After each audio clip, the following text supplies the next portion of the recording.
Good day, everyone. My name is Munir Anjam. I am the founder and CEO of Uruk Project Management and the innovator behind the Uruk Platform. Today, I want to introduce you to something we have been working on for a while, and it has been in the back of my mind and part of my passion for many years. So, I'm here today to share with you what we are building, and hopefully, that can be part of your future on your journey of excellence in project management. So I'm gonna start with a few slides, only 3 to 4 slides, to explain the platform in general, and then basically we go into a demo of the platform. So once again, welcome to the Uruk platform, which we love to call the engine of project success. I'm going to reduce this guy and put them to the bottom. All right. We believe we are working on the Uruk platform when we started the company as a long-term vision of achieving what we will call an integrated organizational solution. However, right now we have divided that vision into steps. We've achieved some of those steps, and currently we are working on making the Uruk platform a solution for integrated portfolio management.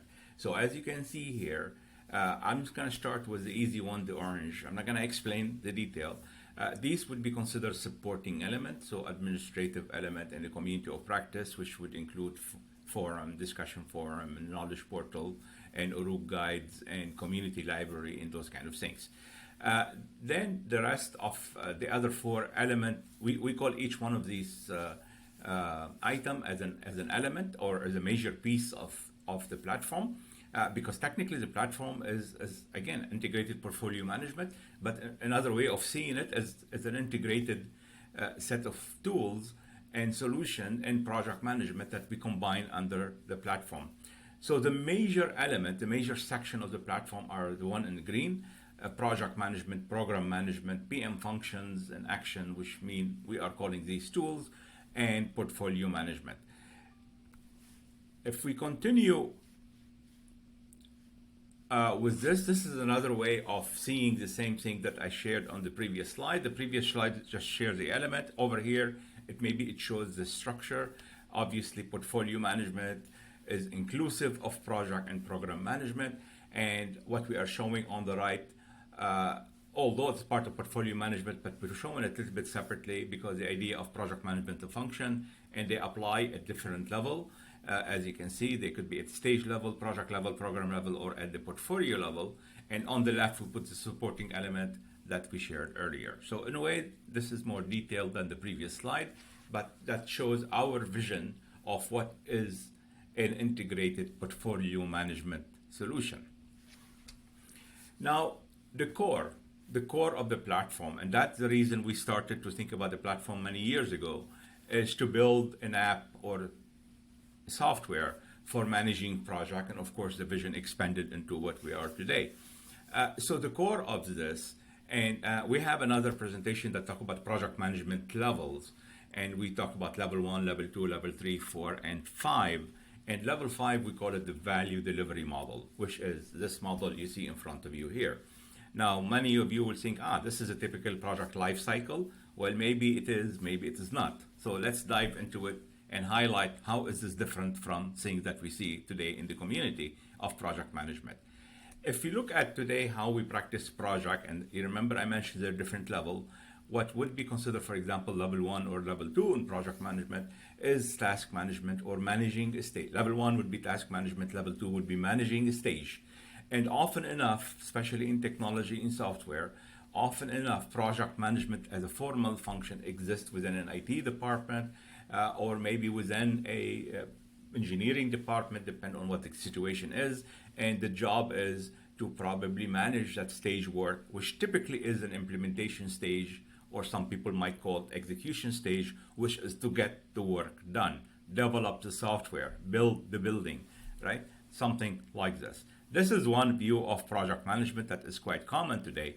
Another view of project management, which is I personally like to call it technical project management, which is more or less what PMI and other organization and literature on project management has been promoting, which is basically a project start with authorization, a charter. In this case, would be that circle with the number 2, and with a product being delivered to a customer, and of course we go through some formal closure process. So it's mostly focusing on, again, building, however, maybe with some additional requirement and some additional work that might be happening in the project. So that is what we call level 3, if I would refer to those levels. If we take it to another level, we have a product delivery level, which is level 4, and which is quite similar to level 5, but with some distinction. So let me move in to level 5, which is basically the idea of the value delivery model. Now, why do we use this? Well, if I'm a project owner, most project owner organizations don't do project because they like to do project. They don't do project because it's their company. If I'm a construction company, I do project because everything I do is constructing, right? So that is project or everything I do. However, an owner organization, a hotel company, a petrochemical company, in oil and gas, a renewable energy, their purpose is not to work, to build, to do project. Their purpose is to deliver value. They want benefit from that. Now, even a government agency or non-profit, they want benefit. Now, the benefit might be money, tangible, or it could be benefit of services to community or citizens, right? So as long as there are some value, this is why we love to call this a value delivery model, which is a project lifecycle management model. Some people might call it a stage gate model. However, we use the value delivery because to indicate, because all those other terms are limited. Project lifecycle management, well, technical project management is PLC management, right? The value delivery, how is value delivery different than technical project management? Well, as you can see, I've already shown the section in the green, which I call the discovery phase, which is the front end of the project, the early stages of the project. From the time an organization have a vision for a product or an asset they want to pursue, that's where project management start. And that basically where we are integrating project management with the business. On top of that, we also added is what we call the operational readiness. So if you are building a museum, right? Often enough we end up focusing on building the museum. However, in order to go live with the museum and open it to the people, we have to do things we call operational readiness in parallel. Hire people, train people, infrastructure system, IT system, marketing, right? All of these. It's basically in technology, we might call this go-to-market, right? So all of this need to be done.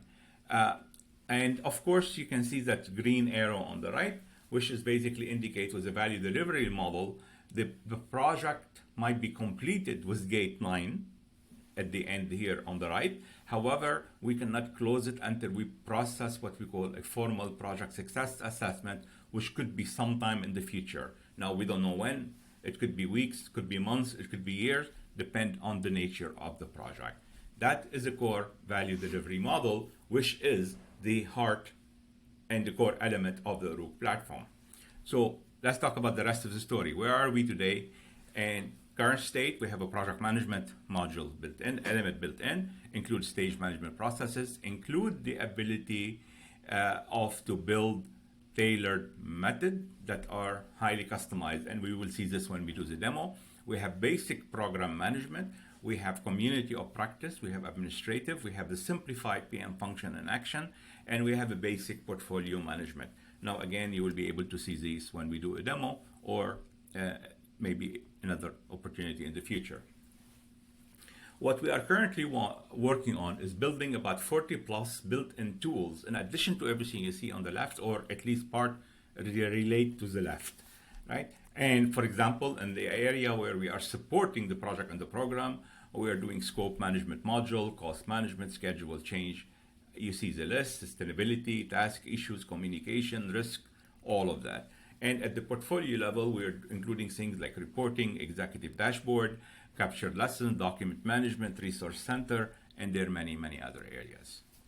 And with this, I'm going to end this, pause this presentation right now and go into a demo. Okay, now we are into the platform. I'm not going to go through the steps of every detail possible.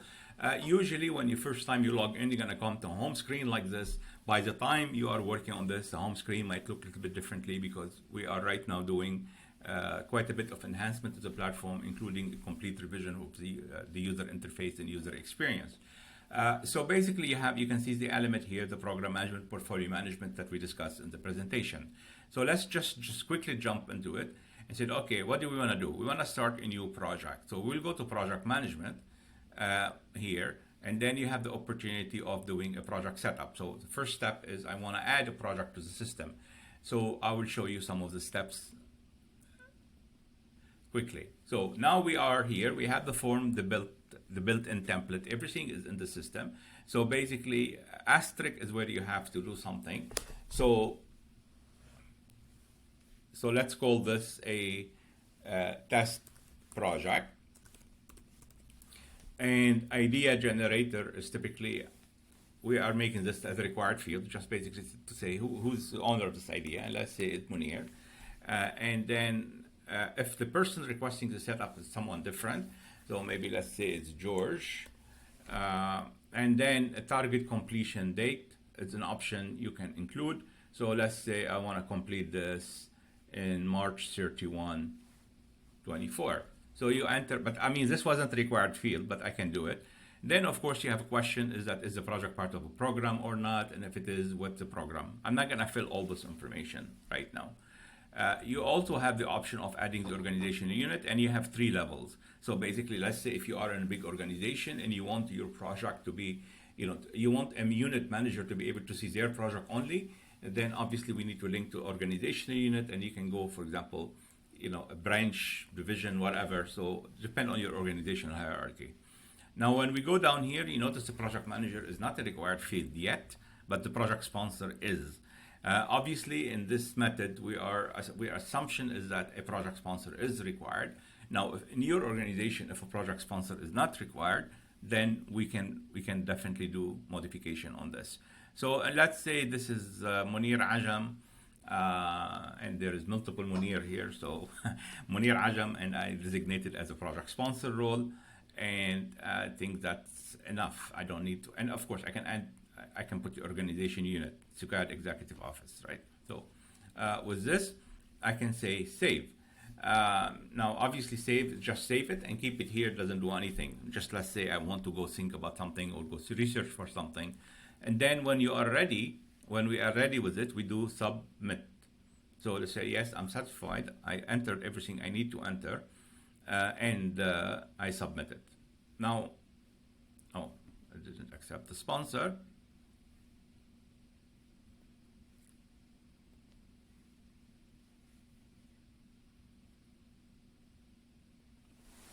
Okay, so we submitted the project, and the process, the way it worked, a project setup in the system required few steps. Step number 1 was to add information as we showed you a second ago. Second step is that when we submit, that project goes to the sponsor that you named, and that person need to approve the project. So basically, when we set up a new project in the system, it goes into what we call the future project list, and it stays there until the sponsor come in and approve it. So this was the project. So now I am in the sponsor. I'm logged in as a sponsor. As you can see on top that I have Munir Ajam PS, and basically this first project below is one that I just set up in front of you in the demo. So we'll go to the detail, and that show us that the project. So now we have the project, and you remember we said test project and Munir, and we put all the information here. Now, of course, I can come in and edit anything that I can edit. I have the authority to edit. Like for example, in this case, I can only edit the project number. I can edit I cannot edit the created date. I cannot put any activated. So those are nothing I can do there. I can change the name. But now what happened, the only thing required in this case is now, because I'm the project sponsor and I want to activate the project, let's say, I have to name a project manager. So here I will name Munir Ajam, the PM, as the person, I will do the check mark, and now we have a project name. Of course, we have the sponsor, and if I want to modify anything here, I can modify again, anywhere once again, okay? And once I'm done with this, as a sponsor, I have the choice of saying rejected. No, this project is rejected, we're not gonna do it, which means the project goes into closure and it's stopped. Or we said, no, we are not ready yet. Let's wait maybe for next month, so we can put a hold on this. And then, but if everything is happy, we go in and we said activate. So we click on activate, and then we activate the project. So with this step is done, I will pause and show you what will happen next. Now notice I am back here as a project manager, so Munir Ajam PM, and my notification, I see that is the following project test, the following project, and which was the name test project. Sorry, it jumped below. It was shown red. So yeah, the project was set, and then I've been assigned, Munir Ajam in this case, assigned as the project manager. So great, I can read it. Then what do we do next? Let me pause for a second. Okay, we continue. So basically now the project is there. What is the next step? We have one screen that should be here yet, but it's not. It will be active soon. It's not activated yet. Where we'll show you the different step that you have to go through. So step number 1 was to set up the project. Step number 2 was to activate the project. Step number 3, if I come back on the menu to the project list, then we have. We come to the project list, and we can see the list of the projects that you have in the system. And so in this case, it doesn't show here, so I go to page 2. And as you notice here, this is the project. Sorry, I got confused for a second. So this one, because there are 2 tests, this is a project that we just activated, and you can see that basically the status is active, and the last stage gate approved was stage gate 0, which is the activation gate. So what's next? Well, next you notice is that in this case, you can see actually interesting to see the difference between these 2. This one shows the team only, doesn't show tailored method because the project is not active yet, so this will not show. And now, because I would have to go and select a tailored method. So let me go there. And when we go to the selecting tailored method, which means right now we're gonna select from the method that we have built in already. And of course, we continue to build, and we can actually build one that is tailored for your own use. So first here is that you have the option of whether you want to select one of our tailored method, or in case situation where we have built tailored method for you, and you don't want to see our method, you only want to see your method, then we can click on the tailored method restricted. So that will be limited to your tailored method. So that will be linked to your account. Right? However, for everybody else, you can basically come here. Now we have few options. And again, we don't have a lot of method yet, but we have quite a few method built in. So let's say we want to do a technology project. We select technology project, and you can see some description coming up on the right. And then if we come back, say, okay, what option do I have? Unfortunately, right now we only have, for example, software. So we can click on software. Now we come basically with these 2 steps. And in some cases, there could be 3 steps. So as you notice, every time we click on something, if there are sub-options, they will show up. Basically, so with that, would select it, there are 2 to 3 steps to select the project type. Then the next one will be to select the project class, size and complexity, basically. Is it like a micro project? Now, what does it mean? All of this could be tailored to you, depend on what type of organization and what type of method you want to have. But in general, if you are using our categories, a micro project would be something that could be done by few people within a few weeks or a month or 2. A small, simple project, obviously, a little bit more. Moderate, a little bit more. And large and complex could be quite significant. So if we are dealing with software, a micro project could be, again, few weeks project. A small, simple could be maybe 3 to 4 months. A large and complex project could be a year or more. So we'll have to specify. So let's say in this case, I want to select what we call a small simple project. Then the next choice will be, how are you going to develop the product of the project, right? And here where a lot of people talk about agile methodology, waterfall methodology, a lot of it is literally we don't agree with in a sense, because mostly is about the development. So when we get to the development of the product, in this case, we're talking about software, then the question here, are we going to use what we call big bang development, or some people might call it traditional? I notice I will not use the word waterfall because I don't think it's anything logical about waterfalls. Or it is going to be agile, which means iterative incremental development. So let's say it's going to be agile, iterative incremental development. Then the next question will be, do we need operation or no operation? And that is, from the presentation, if you remember, those are the parallel stages we show in case we need to do operational readiness. Now, obviously, if you're doing an increment to something that already exists, maybe you don't need that. Or maybe you need operation. So let's say we need operation readiness, with operational stages. And for us, operation means two stages: operational readiness and initial operation to validate the work has been done. And so basically, and we can say get tailored, right? And here what you will notice some description of the method that the system recommends for you. If you want to see the life cycle, you can see the life cycle. So we have a discovery phase, where we combine the concept and visibility from the screen on the presentation that we shared. And then we have the requirement stage, you have the product and the project plan, and then you go into implementation. And if you notice the symbol here, we're using to indicate that this will be iterative incremental work. And then we have the operational readiness happening in parallel, right? So you see the life cycle. Let's say, that doesn't sound like what I want. You can reset the question and go back and see for other method. So let's say we accept this, and then we can say accept it. And now we have an option of downloading an MS template. Unfortunately, I'm not going to show you this right now because we've been having a lot of issues with Microsoft. So we are trying to fix this area.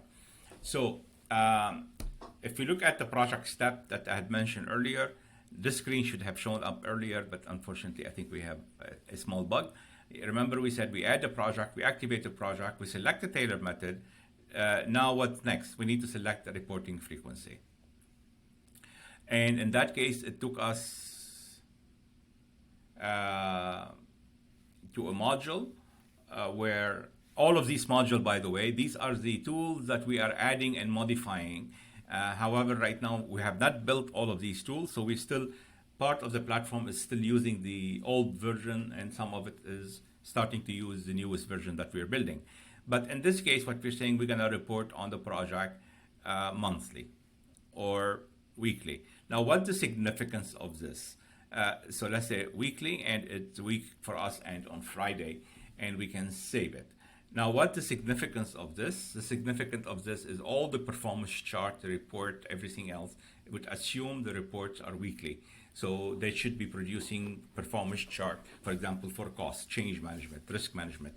Any of those things that we are building inside the platform, it will show as appearing as per that requirement.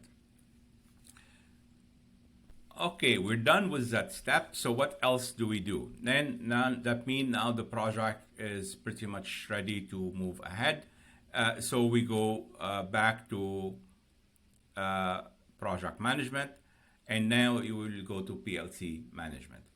So when you go into the PLC management, now basically we're saying the project is set up and we're ready to start doing it. So, and you will go to the screen and you'll see two parts of the screen.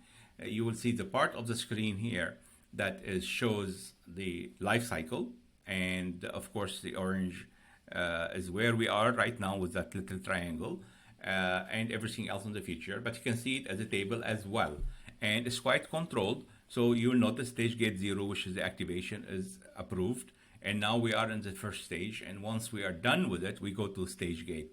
So that will open. Right now you can see that the light gray, that means everything is closed. So we cannot do anything here except just work on that first stage. If we click on it, you will up with, if it is something that is, we consider, we do stage management now. So basically every stage must be managed. Depend on the method that we have selected, this screen could look different. It could, this is what we call the simplified stage gate management, the stage management, sorry, the simplified module, and we have an advanced module. So for example, if you are working on a major infrastructure project where you are really engineering, could be 12 months, right? In that case, you know, this will not work. You need something more robust. So it will become like the PMI or ISO process group, but it much more because we have modified those. So you will end up with basically 6 steps instead of these 4 that you will see here. But if you are familiar with ISO and PMI, you will recognize that obviously we need to plan. Initiation is not here because technically we approved the gate, right? That was initiation. Initiation for the stage, because every stage has to be initiated, planned, executed. Remember, the process group are not project phases. They must repeat in every stage to a simplified way. So now we have the plan the stage, and you can develop the stage deliverable, and then you manage and control. Now, most of these are simplified right now, and we continue to improve and enhance. So in planning the stage, for example, right now you can add resources, you can assign a new team member, you can download the MS project template if you haven't downloaded. But again, remember, we have some issue with there. And we can also import some packages from this so we can implement what we call rolling wave planning.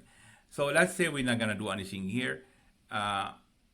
And then we go into develop the stage deliverable, and I will be cutting the demo. I will not be going through every step.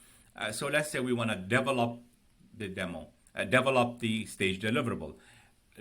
One thing I have not said yet, the Uruk platform is basically, the reason we call it a solution, not a tool, because it's a comprehensive solution and include all different tailored method, and we can always add tailored method very quickly, and include all the stage management, the stage deliverable, the stage gate, and by the way, everything I'm showing you here is tailorable, or maybe the better word from a software perspective is configured. So if a client have a clear idea about what they want and they have their own method, we can sit down with them, and in a matter of hours or days, we can map their method into the system. So what you will see here, you will see your screen, not ours. I mean, obviously, you will see our screen from the platform, but with your content. Let me give you an example. So if you look at right now what we call the project authorization, this is the output of the first stage. Yeah, you have all of these boxes in here, right? So what we are saying, each one of these right now is based on our work. In your case, it will be different. It could be different if you want us to tailor something for you or configure it for you. So what can we do here? Obviously, what will be the question, and how is the answer? And then notice here, for example, it doesn't have link to task, right? You have the option of saying link to task, which means if you have task management and you want to link this item, this work package to a task, you can link it from here.